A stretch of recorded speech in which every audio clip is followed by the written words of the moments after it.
Dan hari ini kita mulai dengan doa untuk mendapatkan berkah dari materi yang Ibu sampaikan. Mudah-mudahan bisa berguna untuk kehidupan kalian. Nah, ini kelanjutan dari materi yang kemarin.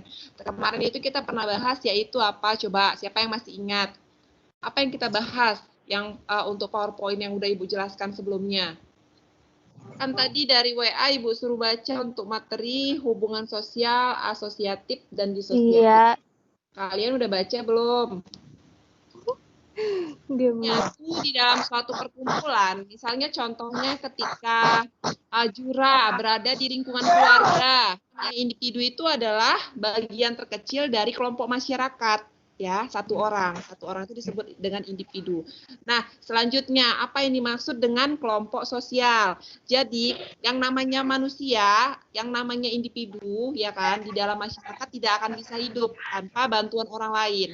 Maka ketika dia berhubungan dengan orang lain, baik itu secara interaksi, ya melalui interaksi yang terjalin, ya, itu yang disebut dengan hubungan sosial. Maka akan terbentuk yang namanya kelompok. Jadi dia gini, misalnya contohnya Amel.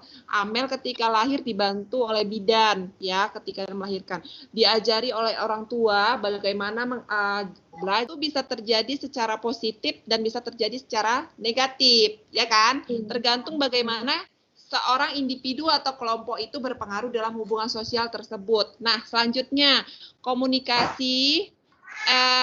Komunikasi itu adalah pengiriman pesan maupun sinyal yang terjadi antara satu dengan dua orang ataupun lebih. Jadi misalnya kita ngomong, ya kan, kita ngobrol nih, Ibu memaparkan materi ini namanya komunikasi.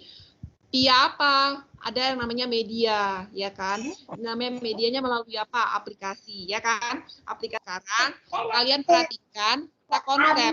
Kelihatan nggak peta konsepnya, Nak? Halo? Kelihatan nggak peta konsepnya? Yang nggak nampak, Bu. Ada, Bu, ada. Juru nampak.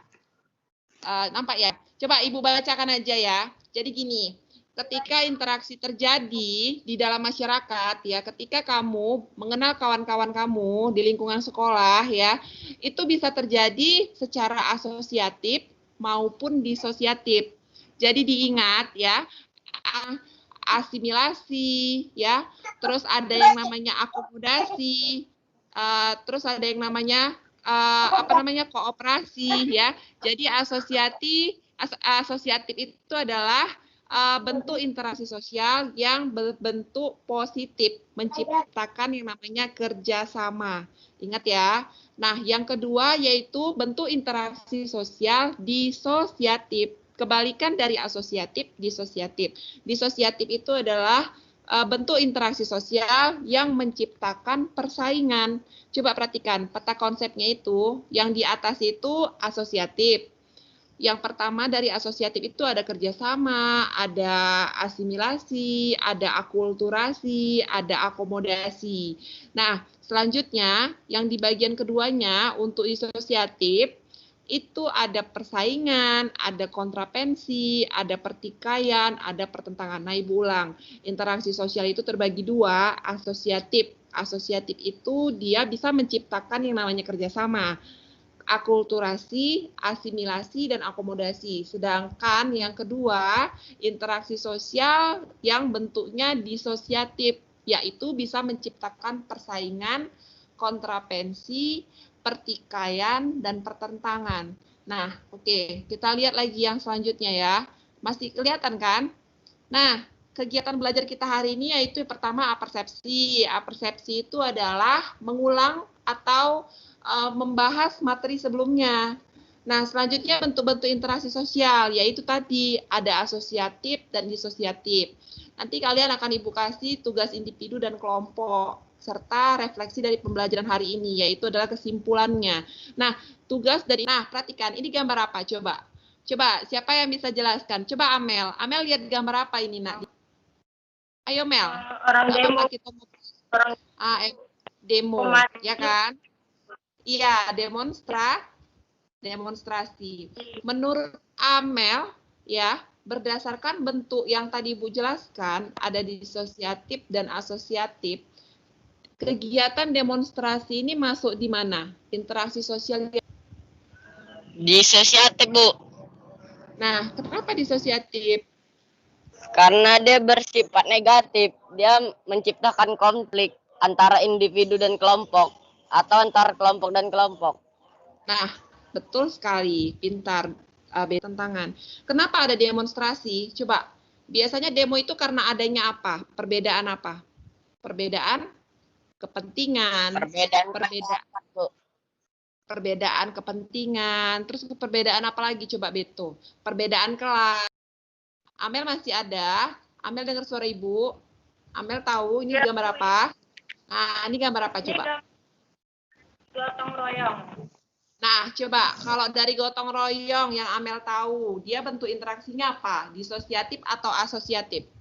Bantu Amel untuk jelasin. Jura. Hai Jura. Iya, Ibu. Coba Jura jelasin, nak. Gambar kedua ini kan kegiatan gotong royong. Dia masuk bentuk interaksi apa? Coba Jura jelasin. Asosiatif kan, Bu?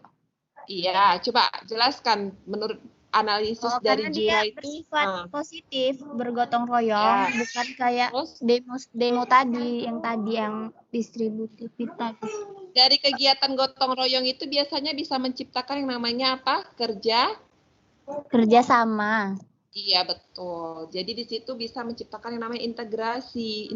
Kenapa adanya pertentangan? Karena adanya perbedaan kelas, perbedaan kepentingan, perbedaan apalagi banyak hal ya. Kenapa orang bisa melakukan kegiatan demonstrasi? Seperti sekarang kan banyak ya demonstrasi akibat adanya Omnibus Law ya kan? Karena adanya perbedaan antara pemerintah sama masyarakat. Nah, selanjutnya gambar yang kedua yaitu adalah kegiatan gotong royong di dalam masyarakat. Itu bisa menciptakan yang namanya asosiatif. Kenapa? Karena bisa menciptakan yang namanya interaksi sosial itu terjadi dua macam prosesnya, bentuknya.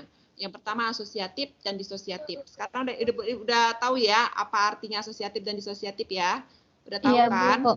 Nah, ini dia penjelasannya. Untuk asosiatif itu bersifat positif. Biasanya mempererat hubungan antar individu dan kelompok. Makanya tadi Ibu bisa bilang, asosiatif itu bisa menciptakan yang namanya yang asosiatif ya. Nah, dia bersifat baik dan dapat mempererat. Jadi biasanya ini terjadinya itu misalnya dalam suatu kelompok sosial yang kecil. Nah, selanjutnya untuk yang disosiatif, ya kan? Disosiatif itu kebalikan dari asosiatif.